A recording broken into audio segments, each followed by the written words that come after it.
उनकी भूमिका ने कार्यकर्ताओं को दिशा दी और संसद में उनकी मौजूदगी ने हरियाणा की आवाज को और ज्यादा बुलंद किया है। नीतिगत समझ, शांत स्वभाव और स्पष्ट दृष्टि, यही उनकी पहचान है। तो जोरदार तालियों के साथ स्वागत कीजिए राज्यसभा सांसद सुभाष बराला जी का, और इनसे खास बातचीत करेंगी मेरी सहयोगी जसप्रीत कौर।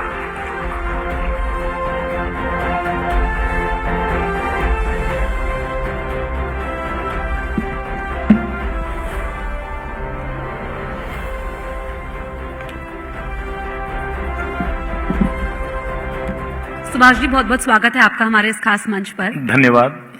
मेरा पहला सवाल आपसे रहेगा मनरेगा और जी राम जी को लेकर। ये लड़ाई जो है आखिर नाम को लेकर है, तो क्या महात्मा गांधी का नाम महत्वपूर्ण है या उनके विचार, इस पर आप क्या कहेंगे? देखिए, बात आपकी बिल्कुल सही है कि लड़ाई जो कांग्रेस की तरफ से है वो केवल नाम की है, लेकिन अगर हम बात करें तो राष्ट्रपिता महात्मा गांधी जी का स्वप्न क्या था? ग्राम स्वराज का स्वप्न उनका था। गांव का किसान, गांव का मजदूर, उसको काम मिले, रोजगार मिले, वो तरक्की को प्राप्त करे, और अंतोगत्वा उनका स्वप्न था राम राज्य की स्थापना का। देखिए, इसमें स्वप्न जी राम जी के माध्यम से किनका पूरा हो रहा है? श्रद्धेय महात्मा गांधी जी का ही पूरा हो रहा है, जो कांग्रेस पार्टी नहीं कर पाई। अब इसमें अगर हम देखें तो नाम भी और काम भी, दोनों की सार्थकता इसके अंदर है। महात्मा गांधी जी का नाम बेशक इसके अंदर सीधे रूप से ना हो, लेकिन महात्मा गांधी जी का स्वप्न भी, जैसे मैंने कहा, कि राम राज्य का था, और उनके जीवन के अंतिम शब्द, वो मैं नहीं कह रहा, वो तो कांग्रेस पार्टी की सरकारों के द्वारा जो हमें इतिहास बताया गया है, वो ये कहता है कि वो इतिहास कहता है कि उनके आखिरी शब्द हे राम थे। तो इसमें भी वही कल्पना सार्थक होती दिखाई हम लोगों को दे रही है। दूसरा है महात्मा गांधी जी का काम, वो काम चाहते थे ग्रामीण क्षेत्र के लिए। इसमें जो पूर्व में 100 दिन का रोजगार मजदूर को मिलता था, उसको बढ़ा करके 125 दिन किया है। इसके अंदर जो ग्रामीण क्षेत्र की जो पंचायतें होती हैं, उसकी ग्राम सभा होती है।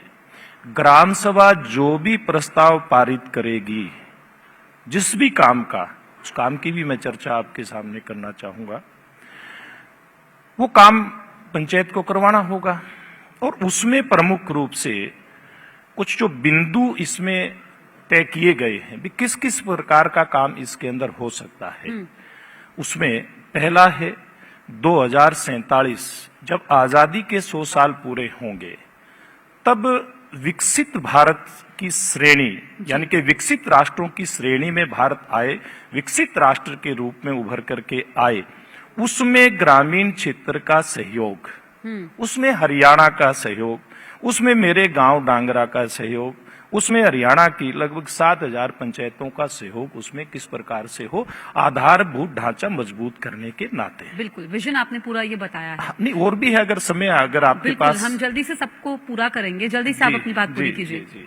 और इसमें पहला आधारभूत ढांचा, जिसमें गली आएंगी, जिसमें खेत के रास्ते तक आएंगे, किसी स्कूल की चारदीवारी आएगी, किसी खेल के मैदान का भी कोई आएगा, कोई महिलाओं के लिए कोई चौपाल बनानी है, वो भी काम इसके अंदर आएगा। इसके बाद इसके अंदर आता है जल संरक्षण का। जल संरक्षण के लिए तालाब की खुदाई इसमें हो सकती है, उसका आधुनिकीकरण उसका हो सकता है।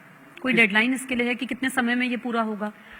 ये देखिए, वो तो तय, जितना लंबा काम होगा वो तो डेडलाइन मैं तय नहीं करूंगा, ये योजना तय नहीं करेगी, वो तो काम के ऊपर आधारित होगा। जिस भी प्रकार की काम की नेचर होगी, उतना ही लंबा उसके अंदर समय लगेगा। अब इसी प्रकार से जल संरक्षण के लिए, खेतों में सिंचाई के लिए नाले खाड़े हो सकते हैं, इस प्रकार का काम हो सकता है। पर्यावरण संरक्षण का इसमें बहुत बड़ा एक इशू है, और साथ ही साथ आपदा प्रबंधन। देखिए, इस बार बेमौसमी बारिश ने हरियाणा के किसान का खेती का खेल बिगाड़ करके रख दिया था। पकी पकाई फसल किसान की खराब एक बार नहीं कई बार हमने होती देखी है हरियाणा प्रदेश में। उसके लिए जो पानी की निकासी का कोई प्रबंध करना है, आपदा प्रबंध के लिए जो भी काम हो सकता है। हमारे प्रदेश से घग्गर नदी होकर के गुजरती है, यमुना नदी होकर के गुजरती है, इनके तटबंध मजबूत करने का हो सकता है।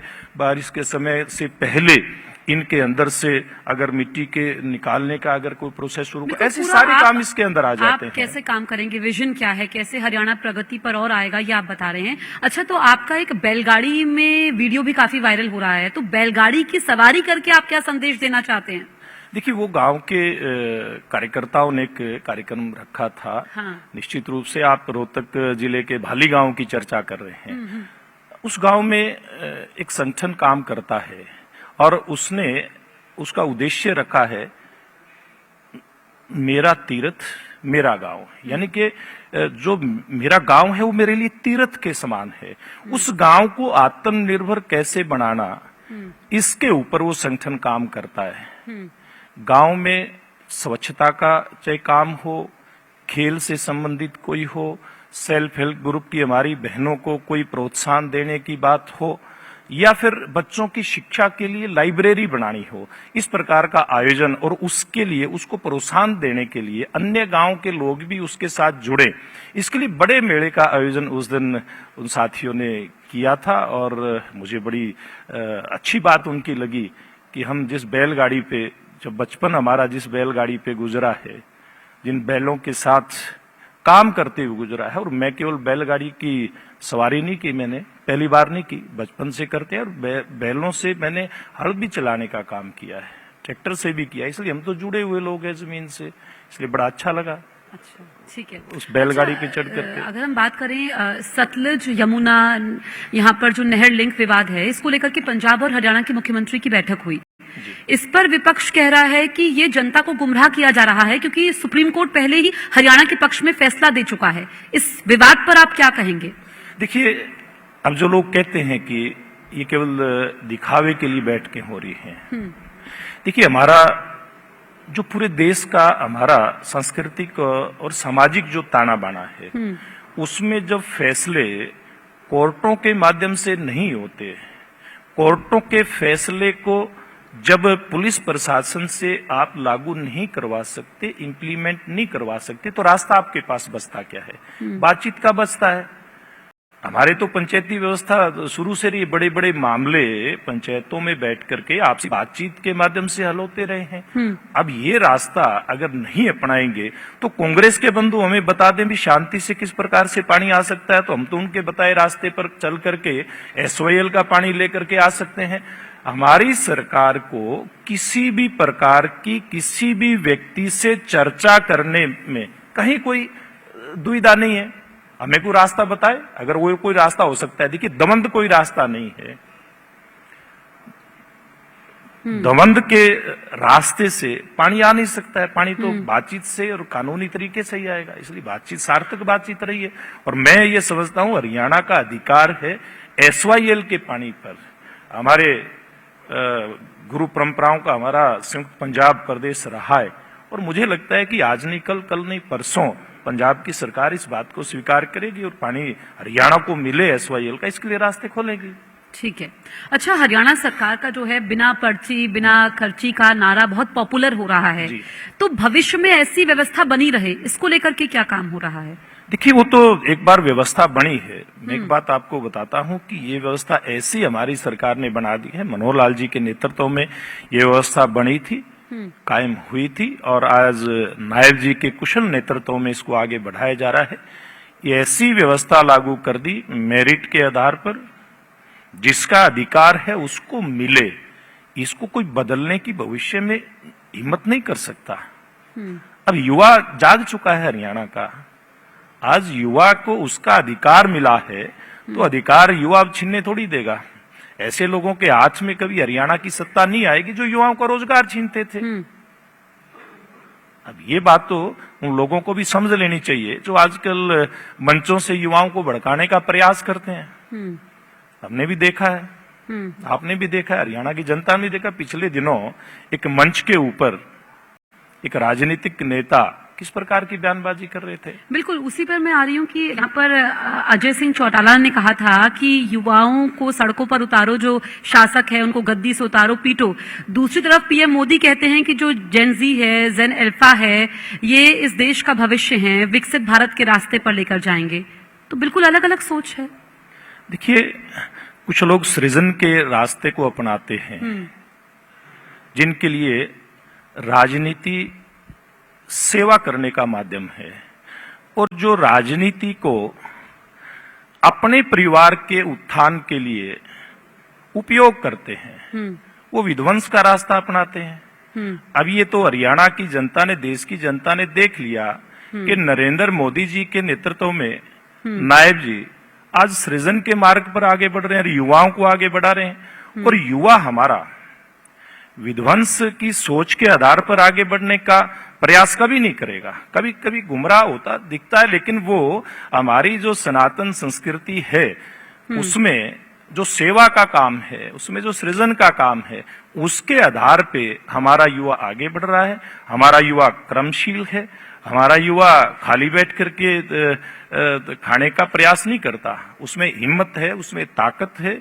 उसमें योग्यता है, उसका एक अपना विजन है, उसमें कुछ कर गुजरने की क्षमता है, ताकत है, और उसी के आधार पे आज युवा आगे बढ़ रहा है। सरकार उनको मौका दे रही है, प्लेटफॉर्म दे रही है। बिल्कुल। अच्छा, मैं आपका प्रोफाइल देख रही हूँ, ये है कि बातचीत से पहले भी मैंने आपका प्रोफाइल अच्छे से देखा। Diploma in engineering, bachelor of technology, MA political science, और आखिर में मेरी नजर गई करंटली परसुइंग पीएचडी जी एट कुरुक्षेत्र यूनिवर्सिटी। मतलब अचानक से आपको ये पीएचडी करने की क्या सूझी, और क्या आपको समय मिल पाता है?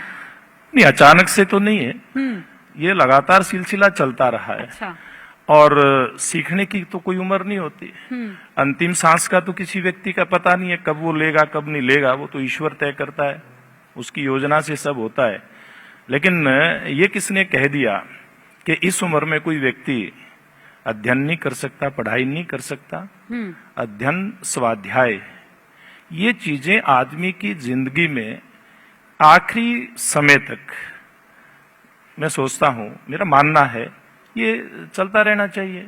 और जानकारियां, ज्ञान तो कितना भी आप अर्जित कर लो, उतना ही कम है। अब तो बल्कि बड़ी अच्छी मेरे लिए ये लगा, मैंने जब इसकी पुस्तकों को पढ़ा, मैंने पब्लिक एडमिनिस्ट्रेशन को, क्योंकि राजनीति के बारे में तो पहले फील्ड में भी जानकारी थी, किताबों के माध्यम से भी, इतिहास से लेकर के वर्तमान तक की जानकारी मिली है, लेकिन पब्लिक एडमिनिस्ट्रेशन से सारा दिन हमारा वास्ता पड़ता है।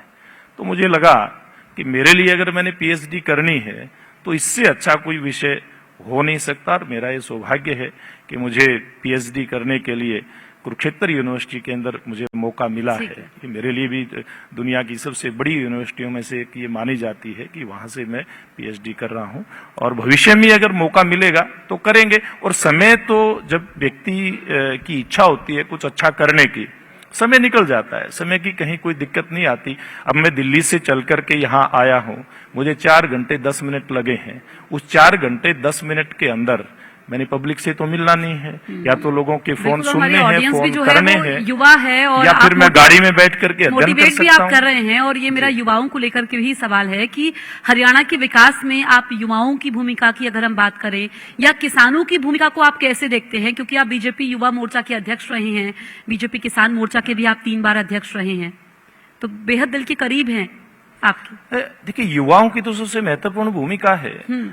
आज के दिन देखिए, तकनीक का जमाना है, और तकनीक आज के दिन युवा अच्छी प्रकार से उसको समझता है।